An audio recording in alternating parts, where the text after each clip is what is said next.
बात करेंगे बिहार की, तो बिहार में नीतीश कुमार ने एक बड़ा निर्णय लिया है। नीतीश कुमार की सरकार ने यह निर्णय लिया है कि बिहार के सभी प्रखंडों में एक छोटी सी टीम बनाई जाएगी और वो टीम सरकार के निर्देश में उस इलाके की समीक्षा करेगी। सरकारी योजनाओं का लाभ मिल रहा है, नहीं मिल रहा है, किन लोगों तक पहुंचा, इन तमाम चीजों को लेकर वो टीम एक निगरानी रखने का काम करेगी और इस टीम की बैठक भी समय समय पर होती रहेगी। ज्यादा जानकारी के लिए इस वक्त हमारे साथ पटना से हमारे संवाददाता अंशु जुड़े हुए हैं। अंशु, ये क्या योजना है और इससे क्या सरकार की सोच क्या है इसके पीछे? देखिए उदय, सबसे पहले हम आपको बता दें, जो चुनाव होना है 2025 में, अक्टूबर नवंबर में चुनाव होगा विधानसभा का। लेकिन आप ये कह सकते हैं जो कहीं न कहीं ये चुनावी, आप ये कह सकते हैं जो चुनाव के मद्देनजर जो है एक बड़ी मतलब सौगात आप कह सकते हैं, या फिर युग के लिए जो चुनाव के रिगार्डिंग जो एक बड़ा कहीं न कहीं चाल मतलब चला गया है। तो ऐसे में हम ये बता दें जो जितने भी मतलब 534 प्रखंड हैं पूरे बिहार में,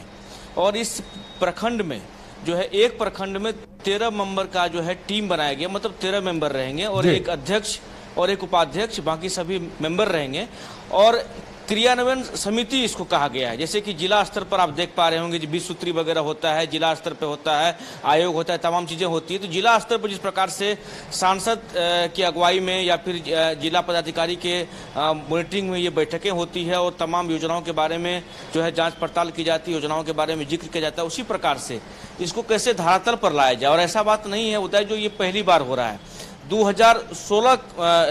का जो है इसे मतलब कोडिंग किया गया है। तो इसका पुनर्गठन जो है पुनर्गठन किया गया है। ये पुनर्गठन होने से जो है कहीं न कहीं बिहार में जो 534 ब्लॉक है, प्रखंड है, उसमें 8010 मेंबर कुल मिलाकर के बनाए गए हैं और सभी प्रखंड में जो है 13 सदस्यीय टीम बनाई गई है। और इस टीम में एक अध्यक्ष तो एक उपाध्यक्ष, बाकी सभी मेंबर। अब इसका काम क्या होगा? काम इसका बेहद ही सरल भाषा में आप समझ सकते हैं। जितने भी योजना है बिहार सरकार का, जो योजना जो है धरातल पहुंच पा रही है, क्योंकि प्रखंड के माध्यम से ही योजनाएं जो है गांव-गांव तक पहुंचती है, पंचायत के माध्यम से। उन योजनाओं का जो है प्रखंड स्तर पर, पंचायत स्तर पर जो है लाभ मिल पा रहा है कि नहीं मिल पा रहा है, इसका भी मॉनिटरिंग किया जाएगा। और इसका उद्देश्य यह है जो 2 माह में कम से कम एक बार निश्चित बैठक होना है, 2 माह में एक बार बैठक होना, और उस बैठक में तमाम तरह के जो योजनाएं चल रहे हैं प्रखंड में, चाहे वो कोई भी विभाग का हो, चाहे वो शिक्षा विभाग का हो या फिर ग्रामीण विकास विभाग का हो, चाहे पंचायती राज डिपार्टमेंट का हो, स्वास्थ्य विभाग का हो, जो भी योजनाएं चल रही हैं उस प्रखंड में, वो योजना धरातल पर पहुंची है कि नहीं, या फिर किन योजनाओं का अधिक लाभ लोगों को मिला है और किन योजना जो है लोगों तक नहीं पहुंच पाई, ये तमाम चीज़ों को जो है ध्यान रखा जाएगा। और इसी के रिगार्डिंग जो एक बड़ा स्ट्रोक कर सकते हैं बिहार सरकार के द्वारा, मतलब ये कहीं न कहीं एक चुनाव होने वाला है। तो चुनाव तो बिहार विधानसभा के होने हैं अक्टूबर नवंबर में, और उस चुनाव के रिगार्डिंग जिस प्रकार से ये किया गया है, आप ये कह सकते हैं कि बड़ा मतलब जो है एक बेहतरीन मौका दिया गया है लोगों से कनेक्ट होने के लिए। लोग जो है जुड़ पाएंगे और 8010 मेंबर जो है वो कम नहीं होते हैं उदय। अगर आप जान लीजिए पूरे बिहार में अगर 8010 मेंबर बनाए गए हैं ब्लॉक में, मतलब एक ब्लॉक में अगर 13 मेंबर की बात कर ले, 534 ब्लॉक हैं पूरे बिहार में, तो उन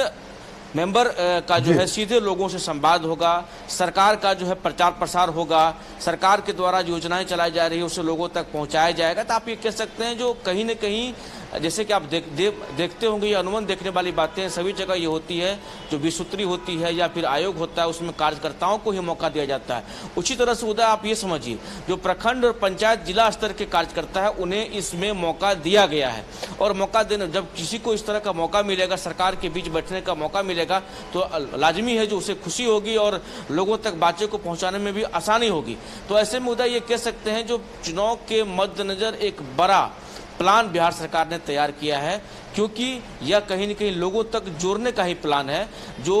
जो भी विकास कार्य हो रहे हैं बिहार में उसे लोगों तक कैसे पहुंचाया जाए, उस विकास कार्यों की कैसे समीक्षा की जाए और जो विकास कार्य हो रहे हैं बिहार में वो लोगों तक सही ढंग से पहुंच पाया है कि नहीं पहुंच पाया, इसका भी ध्यान जो है इस माध्यम से रखा जाएगा। उदय बिल्कुल अंशु, देखिए चुनाव के मद्देनजर अगर सरकार की तरफ से इस तरह का निर्णय लिया जा रहा है तो जाहिर सी बात है ये विपक्ष को भी नागवार गुजरेगा। विपक्ष की ओर से इस पर कोई रिएक्शन आया है क्या? देखिए ये तो कैबिनेट में काफ़ी लंबे समय से ये चीज़ें मतलब चल रही थी, लेकिन कल जो कैबिनेट का बैठक था उसमें इसको अप्रूवल मिला। अप्रूवल होने के बाद जो है आज शाम तक जो है बिहार सरकार के वेबसाइट पर भी चीज़ें चढ़ गई है और लेटर भी जो है एक विज्ञप्ति भी सभी मतलब पार्टी की तरफ से, जो सत्ताधारी पार्टी जैसे बीजेपी की बात कर लें, हमें हमारे सोर्स बीजेपी की तरफ से प्राप्त हुआ चीज़ें, पूरी चीज़ें लिखित है और वेबसाइट पे तमाम लोगों का नाम भी है। तो अभी तो हालांकि कोई रिएक्शन नहीं आया, लेकिन एक बड़ा हम मास्टर स्ट्रोक इसीलिए कर रहे हैं क्योंकि देखिए तेजस्वी यादव आज भी गोपालगंज में दौरा किए हैं, वो घूम के आए हैं, पूरे बिहार भी वो घूमे हैं, माय बहन योजनाओं को लेकर के वो विज्ञापन भी प्रचार प्रसारित रूप से अच्छे से कर रहे हैं। लेकिन एक ये कह सकते हैं जो अगर तेजस्वी यादव एक कदम चलते हैं तो सरकार का 4 कदम आगे सरकार चल के वो काम करती है। तो ये आप वैसे समझिए जो 8010 लोग हैं वो तो इंगेज हो ही गए और 8010 लोग के माध्यम से तमाम जगह तक ये बातें को पहुंचाना, सरकार की योजनाओं तक को पहुंचाना, ये बिल्कुल अभी तक तो विपक्ष की तरफ से कोई इस पर रिएक्शन नहीं आया, लेकिन कल या फिर यूं कह लें अभी भी वक्त है या फिर सुबह की बात करें, सुबह होते होते रिएक्शन भी हम लोग के पास आ जाएगा। तो लेकिन ये एक विपक्ष के को भी एक सोचने पर कहीं न कहीं मजबूर कर देगा, जो क्योंकि देखिए होता क्या है जब सरकार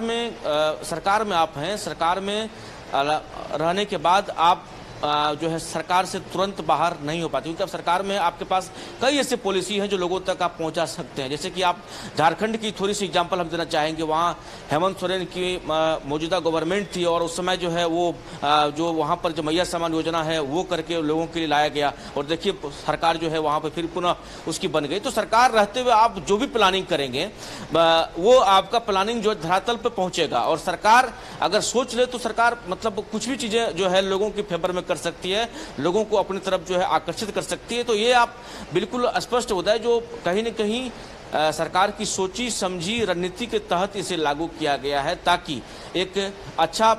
फिर से जो है एनडीए मतलब कम बैक कर सकें और जो नारा है जो 225 प्लस जो है नीतीश कुमार की अगुवाई में जो है फिर से बिहार में सरकार बनाना है, 225 प्लस सीटें लाना है। तो आप ये कह सकते हैं जी बिल्कुल चुनावी नीति के तहत एक बड़ा मास्टर स्ट्रोक है। उदय चलिए अंशु, हमारे साथ जुड़ने के लिए और तमाम जानकारी देने के लिए बहुत बहुत धन्यवाद। तो नीतीश सरकार का एक मास्टर स्ट्रोक बताया जा रहा है, इस पर विपक्ष क्या रिएक्शन देता है इसका हमें भी इंतजार रहेगा। देखने वाली बात यह होगी कि इसका सियासी असर क्या कुछ दिखाई देता है।